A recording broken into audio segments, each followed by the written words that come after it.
तो आज के क्लास में हम लोग ये देखने वाले हैं कि जब रिफ्लेक्शन होता है, वो चाहे हमारा रेगुलर रिफ्लेक्शन हो या हमारा डिफ्यूज रिफ्लेक्शन हो, यानी कि नियमित परावर्तन हो या अनियमित परावर्तन हो, इन दोनों परावर्तन के केस में जो परावर्तन का नियम होता है, लॉज ऑफ रिफ्लेक्शन होता है, वो कौन कौन होते हैं और कितने होते हैं। तो जैसा कि बहुत ही सरल बात है, आपने यहाँ से पहले भी पढ़ा होगा 10th क्लास में 10वीं वर्ग में कि परावर्तन के दो नियम होते हैं।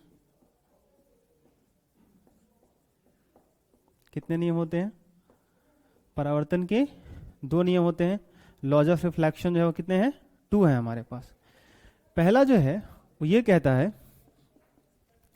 जो ध्यान रखिएगा, परावर्तन का नियम दोनों जगह वैलिड है, मतलब परावर्तन नियमित हो या परावर्तन अनियमित हो, वो सतह पर निर्भर करेगा कि वो नियमित होगा या अनियमित होगा, परंतु जिस लाइट का रिफ्लेक्शन होगा वो निश्चित रूप से, वो डेफिनेटली आपका जो है सो कि दोनों लॉज को फॉलो करेगा।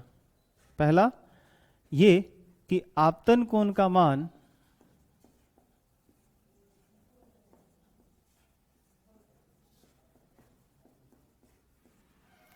आपतन कोण का मान जिसे आप आई से दिखाते हो, और परावर्तन कोण का मान, आपतन कोण का मान आई एवं परावर्तन कोण का मान आर, ये जो दोनों होते हैं क्या होते हैं? बराबर होते हैं। क्या होते हैं? दोनों बराबर होते हैं।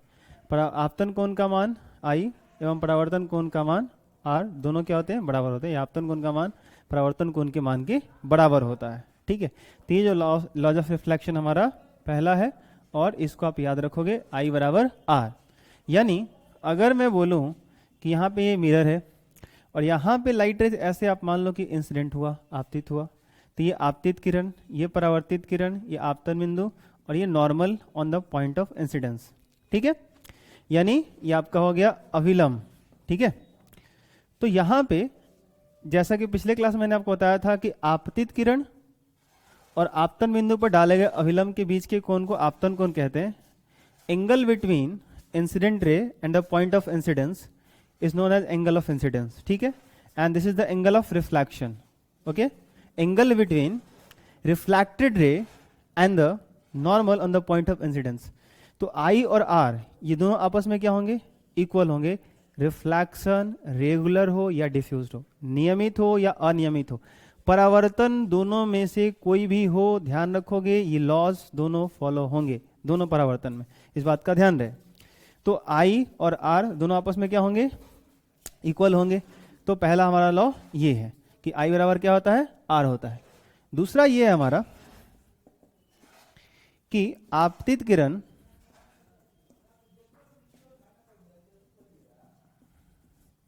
कॉमा परावर्तित किरण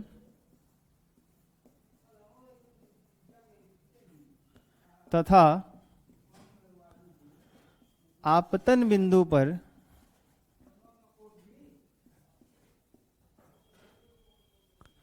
डाले गए अभिलंब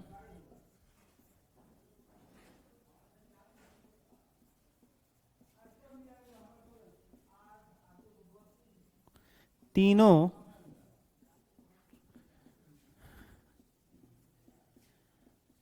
एक ही तल में होते हैं। तीनों एक ही तल में होते हैं। क्या बोला गया? आपतित किरण इंसिडेंट रे, परावर्तित किरण रिफ्लेक्टेड रे, तथा यानी कि एंड आपतन बिंदु पर डाले गए अभिलंब normal on the point of incidence, तीनों यानी all are lie in the same plane, तीनों एक ही तल में होते हैं, अर्थात समतलीय होते हैं। Incident ray, reflected ray and the normal on the point of incidence all are lie in the same plane. Okay, ये तीनों जो होते हैं हमेशा प्लेनर होते हैं। जैसे अगर आप फर्ज करो कि अगर मैं यहाँ से मेरे पास एक हाथ में ना मान लो कि क्रिकेट का बॉल है, ठीक है, और मैं उसको क्या करूं, ऐसे स्ट्राइक करता हूं इस डायरेक्शन में, ऐसे बोर्ड में मैं स्ट्राइक करता हूं, फेंकता हूं। जब ये इस हाइट पे, अर्थ से इसकी कुछ हाइट होगी, तो ऐसे मैं इसको हाइट से जाकर के इसको स्ट्राइक करूंगा, ऐसे मैं इसको फेंकूंगा ना, तो ये इंसिडेंट हो गया, आपतित हो गई। जब टकरा के वापस ये लौटेगी, ऐसे रिफ्लेक्ट होकर इधर ये जाएगा बॉल, तो सोच के देखो कि इसका हाइट जो होगा वही रहेगा या अलग हो जाएगा, चेंज हो जाएगा। ये बॉल ऐसे गया, टकराया, तो क्या ये ऊपर चला जाएगा या यहां से डाउनवर्ड चला जाएगा? अगर ये प्लेन है, रिफ्लेक्शन है, ये समतल है, ठीक है, तो सोच के देखो क्या होगा। आपतित किरण, परावर्तित किरण और नॉर्मल कहाँ खींचोगे? इसी पे तो खींचोगे, ऐसे। आ रहा समझ में? तो क्या होगा, ये तीनों क्या होंगे? एक ही तल में होंगे, एक ही प्लेन में होंगे। आई बात समझ में? एक यहाँ पे चादर वादर बिछाओ, एक यहाँ पे आप अगर एक सीट ले लो, चादर ले लो, तो ये तीनों उसी में आ जाएंगे। आई बात समझ में? तो आपतित किरण, इंसिडेंट रे, रिफ्लेक्टेड रे, परावर्तित किरण और आपतन बिंदु पर डाले गए अभिलंब, तीनों क्या होते हैं? एक ही तल में होते हैं। आई बात समझ? या मैं ऐसे बोलूं कि अगर मैं आपकी तरफ ऐसे, जैसे नीचे का जो सरफेस है, अगर मैं उस पर एक बॉल गिराऊं, तो बॉल जब गिरेगा और उसका रिफ्लेक्शन होगा, तो इंसिडेंट और रिफ्लेक्शन मतलब आपतित, परावर्तित और नॉर्मल, तीनों जो है सो कि एक ही प्लेन में आएंगे, कुछ ऐसा। अगर मैं आपतित किरण को, आपतित किरण के सामने मैं अगर एक स्क्रीन लूं, पर्दा लूं, तो तीनों उसको टच करेंगे, आपतित किरण भी, परावर्तित किरण भी और उस पर अभिलंब भी, तीनों उसको क्या करेंगे? स्पर्श करेंगे, वो जो है सो कि उसको टच करेंगे।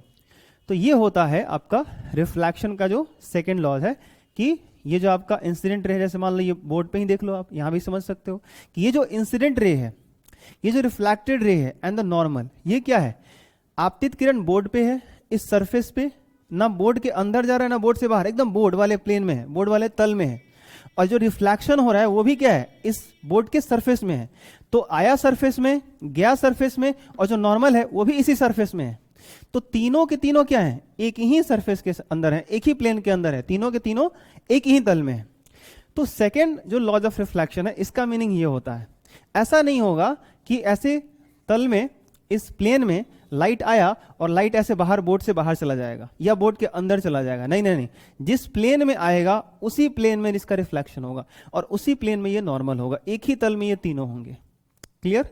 आई होप आपको ये क्लियर हुआ होगा। अगर नहीं होता या कंफ्यूजन होता है तो नेक्स्ट मैं, अगर आपको जो भी टॉपिक्स में अगर दिक्कत होते हैं या कंफ्यूजन होता है, प्लीज़ आप वो कमेंट जरूर कीजिएगा कि मेरे को इस टॉपिक में सर प्रॉब्लम हो रहा है या ये वाला लॉ समझ में नहीं आया। देन मैं अगले वीडियो में जब आऊँगा तो आपका कमेंट पढ़ के उसको मैं अच्छे से फिर से क्लियर कर सकूँ, इस बात का ध्यान रहे मुझे। ठीक है? तो जहाँ भी आपको कोई तकलीफ हो या जिस कॉन्सेप्ट में आपको प्रॉब्लम लगे, आप डेफिनेटली मुझे बोलोगे। ठीक है? तो ये है हमारा लॉज ऑफ रिफ्लेक्शन। तो पहला क्या था कि आपतन कोण का मान परावर्तन कोण के मान के बराबर होता है, यानी I = R। और दूसरा क्या होता है कि आपतित किरण, परावर्तित किरण और आपतन बिंदु पर डाला गया अभिलंब, तीनों क्या होते हैं? एक ही तल में होते हैं। ये हमारा लॉज ऑफ रिफ्लेक्शन। ठीक है? ओके।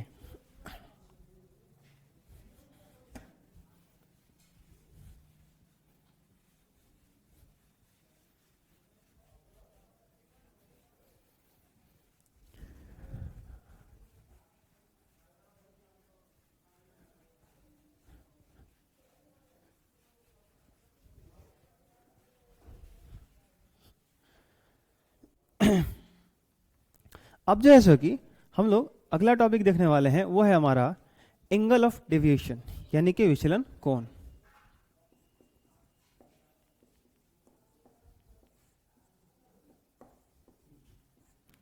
ये हमारा टॉपिक विचलन कोण, एंगल ऑफ डेविएशन। ये क्या होता है? देखो, पहले आप समझ लो, फिर उसके बाद नोट करना काफी आसान है। हमारे पास ये एक प्लेन मिरर है, एक समतल दर्पण है। अब मान लो कि इस पे हमने क्या किया, एक सोर्स से, इधर कोई सोर्स है लाइट का, जहां से लाइट इंसिडेंट हो रही है, आपतित हो रही है।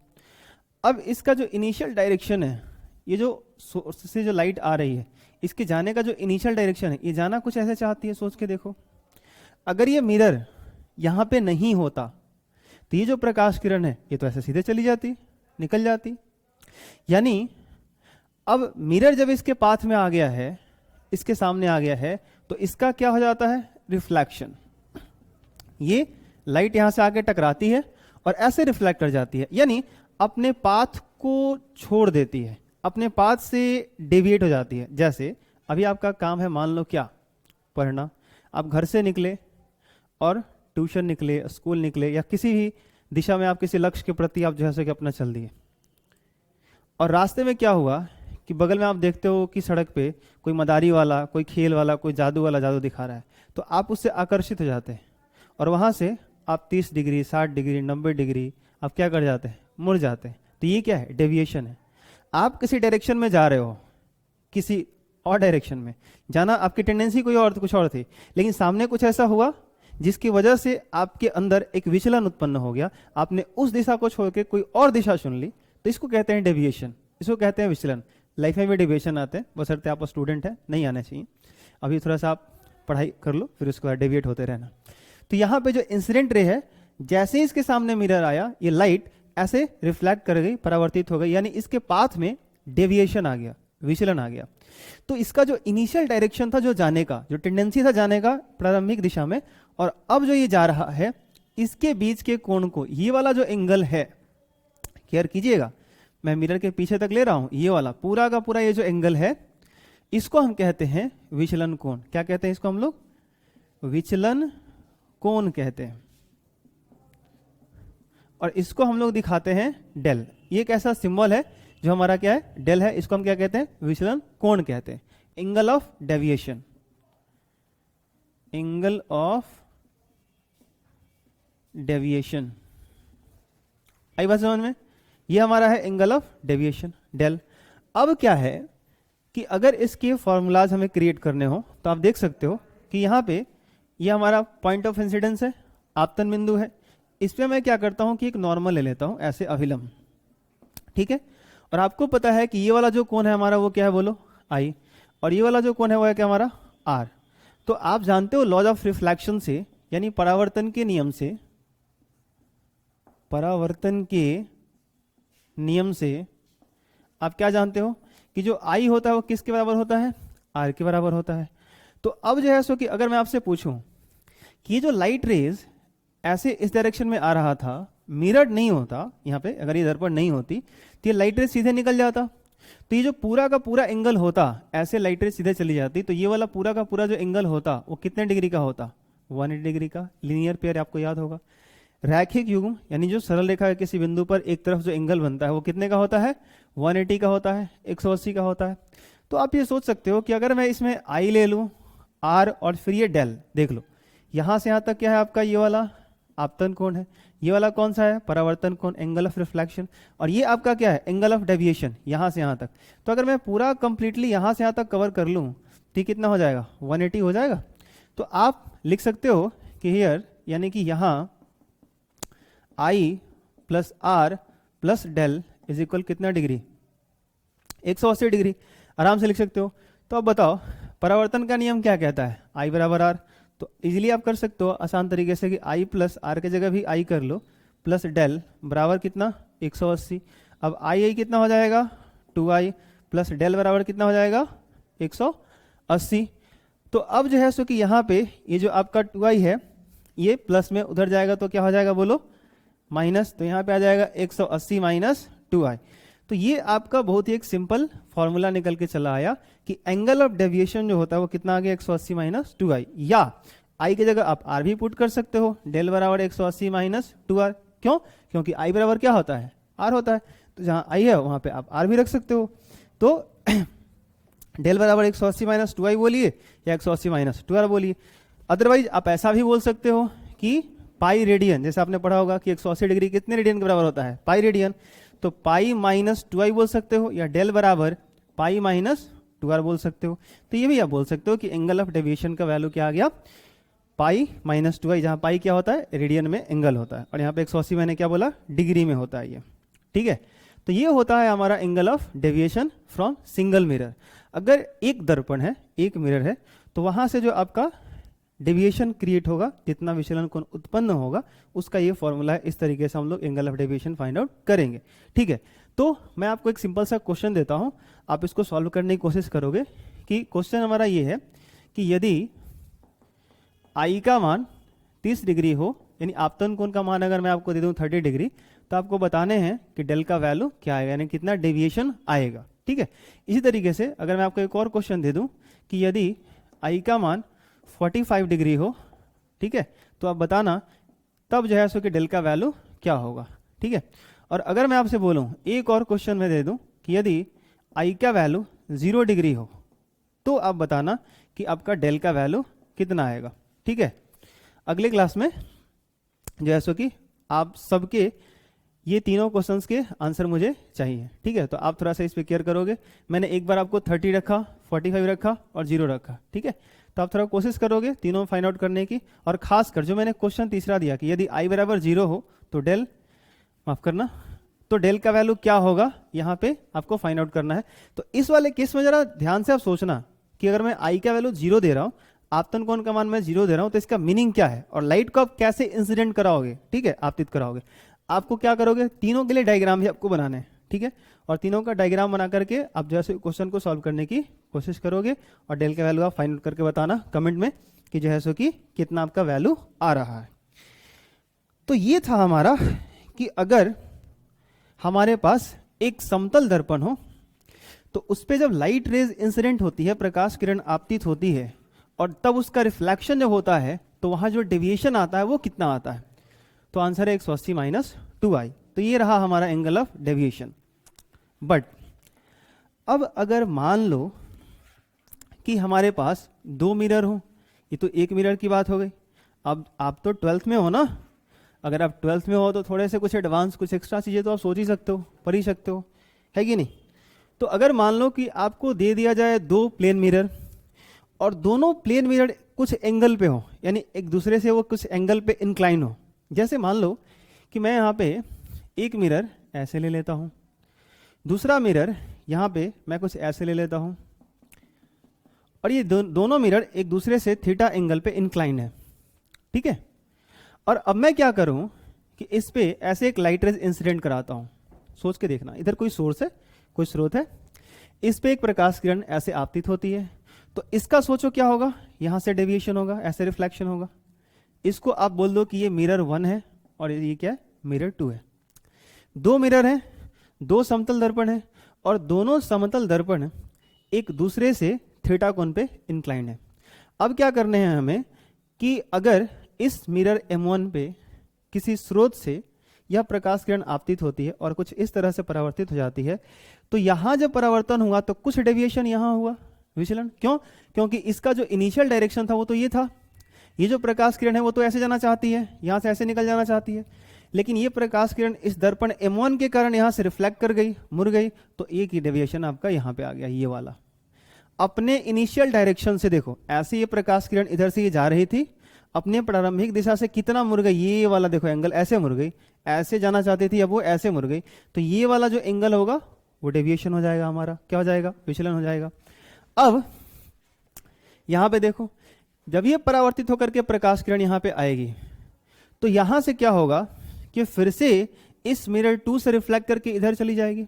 सोच के देखो, यहां से प्रकाश किरण कुछ ऐसे ये टकरा करके रिफ्लेक्ट कर जाएगी, चली जाएगी, तो फिर से यहां डेविएशन हुआ, कितना हुआ, ये इसका डायरेक्शन कैसे था, वो तो इधर जाना चाहती है प्रकाश किरण ऐसे, और वो ऐसे जाना चाहती है ऐसे, और यहां से ये ऐसे मुड़ के अब इधर जा रही है, तो यहां फिर से वापस एक डेविएशन आ गया, फिर से एक डेविएशन आ गया। तो इसको हम बोल देते हैं कि डेल 1, ये हमारा फर्स्ट डेविएशन और ये हमारा सेकंड डेविएशन, ठीक है।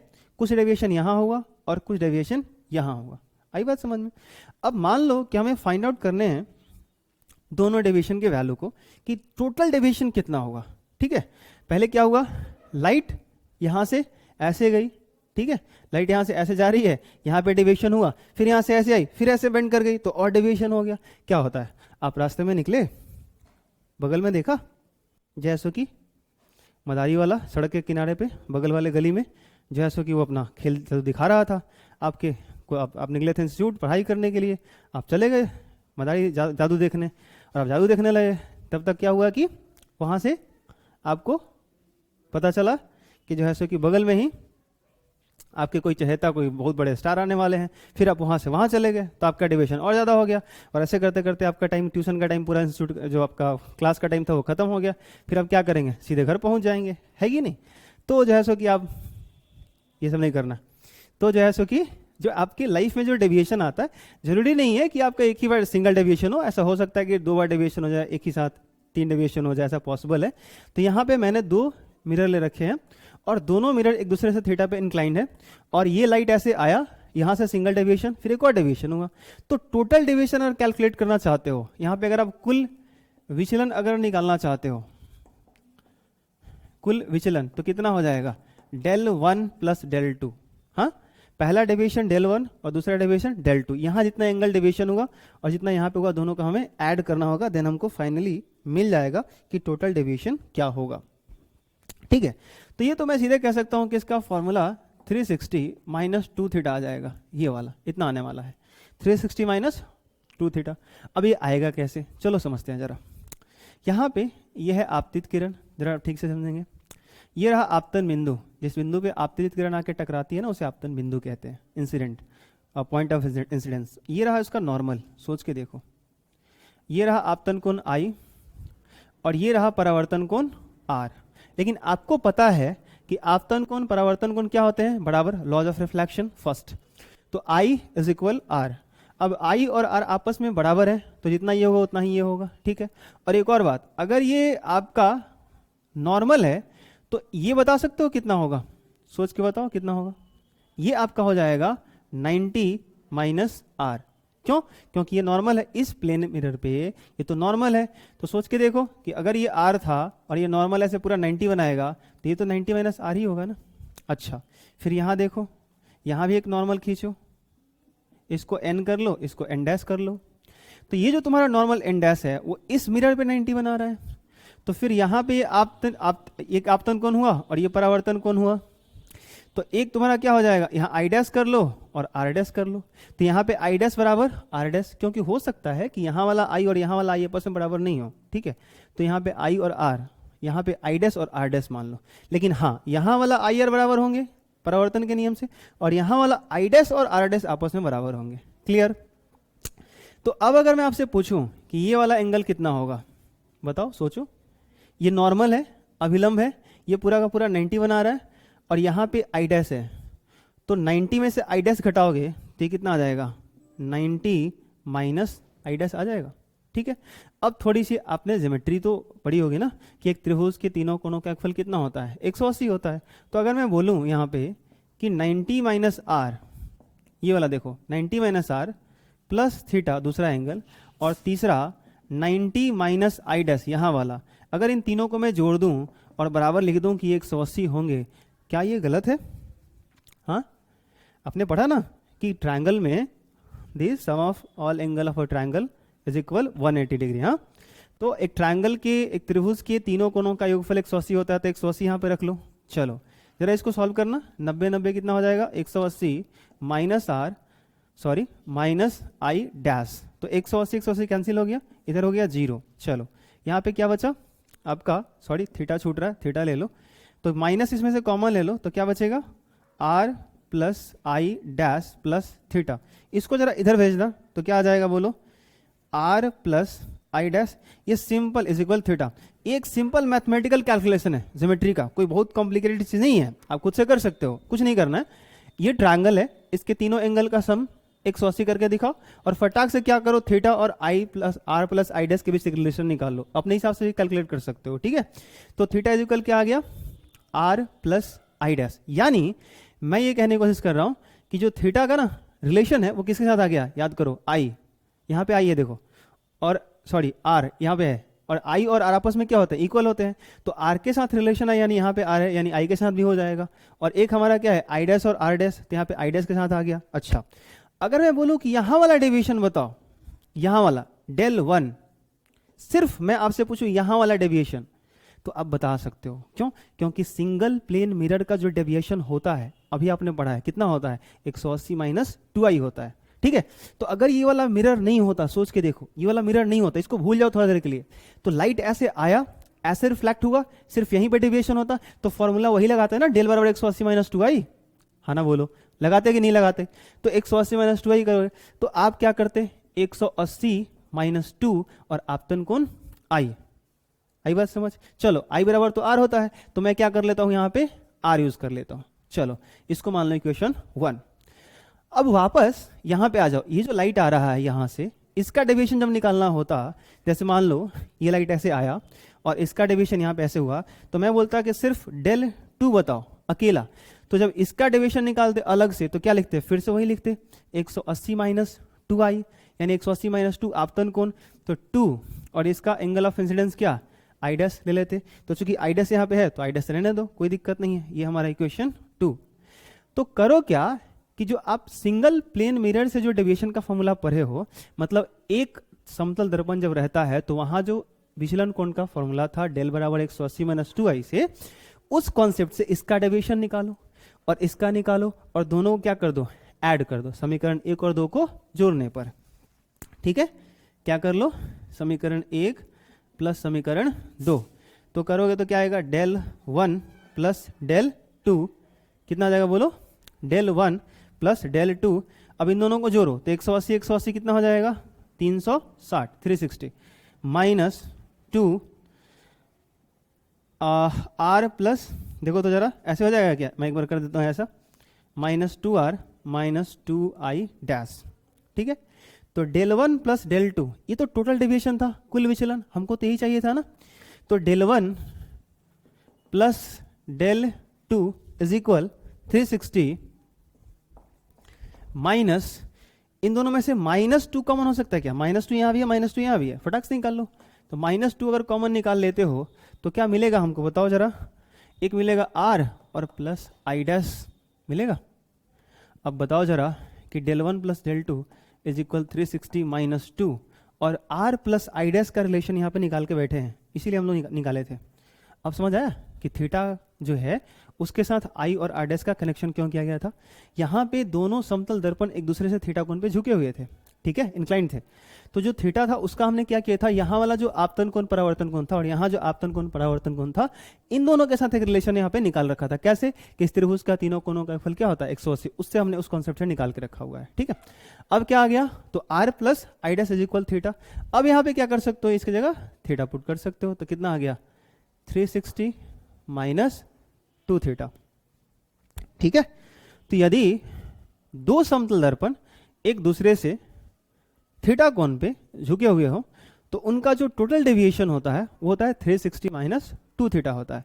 यानी अगर मैं बोलूं, एक सिंपल सा मैं आपसे क्वेश्चन बोलूं कि मान लो हमारे पास एक प्लेन मिरर है और ये दोनों एक दूसरे से 60 डिग्री पे झुके हुए हैं, 60 डिग्री के कोण पर झुके हुए हैं, और इसमें आप जो है सो कि कोई लाइट अगर ऐसे इंसिडेंट कराते हो और इसका जो है सो कैसे रिफ्लेक्शन होता है, ऐसे इस तरह से आता है, यहाँ से रिफ्लेक्ट होकर ऐसे गया और यहाँ से ऐसे गया, और पूछा जाए कि टोटल डेविएशन कितना हुआ, तो आप क्या कर लो कि 360 क्या कर लोगे 360 माइनस 2 थीटा, थीटा की जगह क्या रख लोगे 60, तो कितना आ जाएगा 360 माइनस 120 घटा लो 0 4 2 240 डिग्री, यानी 240 डिग्री जो है सो कि इसका डेविएशन हो जाएगा।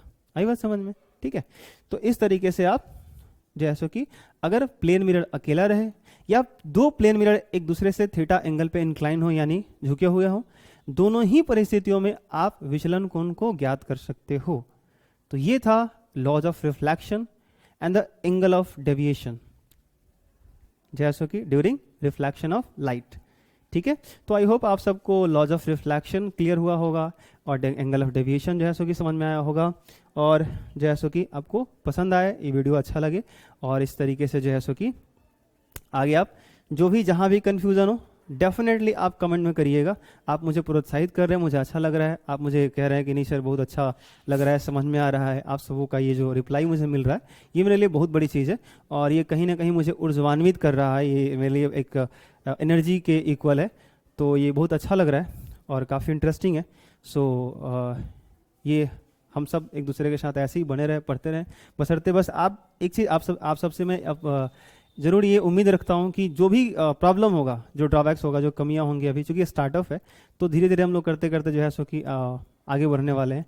तो अभी शुरुआत में जितनी कमियों को हम लोग दूर कर पाएंगे उसको उतना ही बेहतर होगा हमारे लिए। ठीक है, तो अगर ऐसा कुछ लिमिटेशन दिखता है तो पर्सनली आप जैसे कि यूट्यूब पे ही, आप कोई दिक्कत नहीं, यहीं पे आप कमेंट करके मुझे बता सकते हैं, मैं हमेशा आपके कमेंट का इंतज़ार करूँगा।